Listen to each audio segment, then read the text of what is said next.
सरयू की तर्ज पर मां नर्मदा के पावन तट को विकसित करने के प्रारूप के प्रस्तुतिकरण को लेकर प्रदेश के लोक निर्माण मंत्री राकेश सिंह ने आज पत्रकार वार्ता की। उन्होंने बताया कि उनके आग्रह पर मुख्यमंत्री डॉक्टर मोहन यादव द्वारा जबलपुर के घाटों का विकास सरयू की तर्ज पर करने की घोषणा की गई है। उन्होंने कहा कि वर्तमान घाट क्षेत्र अत्यधिक भीड़ भाड़ वाला है, जिससे श्रद्धालुओं को आने जाने में कठिनाई होती है।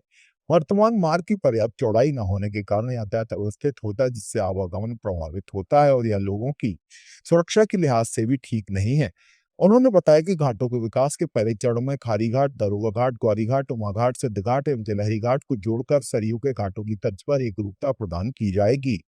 ऊंचाइयों तक ले जाने का संकल्प है। मां नर्मदा की कृपा से यह घाट सरयू की तर्ज पर विकसित हो, इस हेतु आप सभी का सहयोग, समर्पण और आशीर्वाद इस पुनीत कार्य को सफल बनाएगा।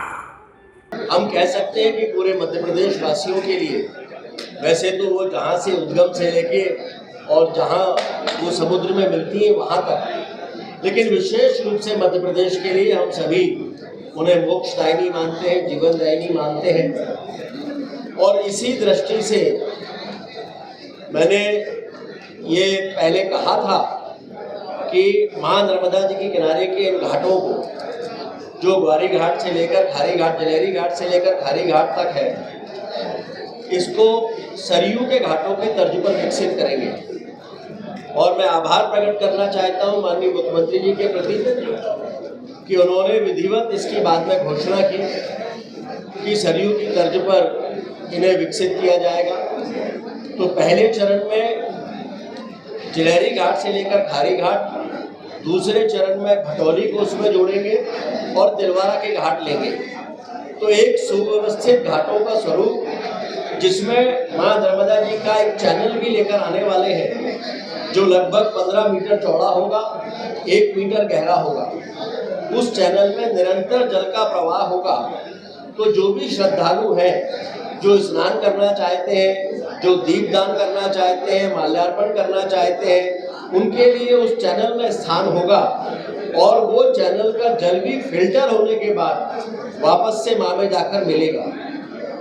और साथ साथ पार्किंग की व्यवस्था, नर्मदा जी की जो नित्य आरती होती है, उस आरती के स्थान को भी एक सुंदर स्वरूप में बना रहे हैं। खारी घाट पे भी एक जलकुंड होगा, वहाँ मुंडन से लेकर और पूजन तक की सारी चिंता की गई है।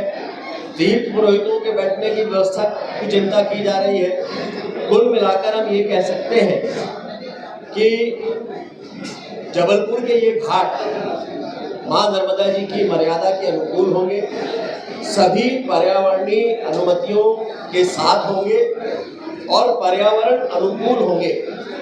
हमारी कोशिश है कि मां नर्मदा जी में अगर थोड़ा बहुत भी प्रदूषण अभी हो रहा है, तो आने वाले समय में उसको भी रोका जा सके।